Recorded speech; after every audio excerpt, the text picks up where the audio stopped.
Hi friends, இன்றைக்கி நம்ம எங்கே வந்திருக்கோம்னா ஈரோட்டில் எஸ்ஆர்எம் ஸ்வீட்ஸ் அண்ட் ஸ்நாக்ஸ்க்கு தான் வந்திருக்கோம். இங்கே எல்லா ஃபுட்டும் அவ்வளோ சூப்பராக இருக்கும். ஜங்க் ஃபுட்ஸ் தான் இருந்தாலும் அது டேஸ்டியாகவும் நல்லாயிருக்கும்.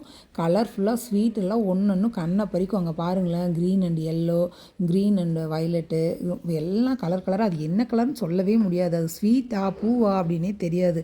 எனக்கு இந்த ஸ்வீட்டெலாம் வாங்கி சாப்பிடணுன்னு ரொம்ப நாள் ஆசை. ஆனால் எப்போ பார்த்தாலும் சளியாக இருக்குது. அதனால் ஸ்வீட் பக்கமே போகாமல் இருக்கேன். ஒரு நாள் கண்டிப்பாக சாப்பிடணும். அப்புறம் நான் இங்கே எப்போ வந்தாலுமே பானிபூரி தான் என்னோடய ஃபேவரேட். இங்கே அடுத்தது சாண்ட்விட்சு. மாமா பானிபூரி வாங்கி கொடுத்துட்டு அடுத்தது செல்ஃப் சர்வீஸ் தான். சாண்ட்விட்சும் ஃப்ரெஞ்ச் ஃப்ரை வாங்கிட்டு வர்றதுக்குள்ளேயே நான் பானிபூரியை ஃபுல்லாக காலி பண்ணிட்டேன். அங்கே பாருங்கள் ஃப்ரெண்ட்ஸ், பிளேட் காலி ஆகிடுச்சு. எனக்கு பானிபூரினா அவ்வளோ பிடிக்கும். மாமா எதையுமே தொடமாட்டார். அவர் பார்க்குறதோட சரி, ஜங்க் ஃபுட்ஸ் எதுவுமே எடுத்துக்க மாட்டார். நான் அந்த சாண்ட்விச் ரசித்து ருச்சு சாப்பிட்டேன். நீங்கள் இங்கே வந்தீங்கன்னா கண்டிப்பாக எஸ்ஆர்எம் ஸ்வீட்ஸ்க்கு வந்து பாருங்கள், சூப்பராக இருக்கும். Bye friends.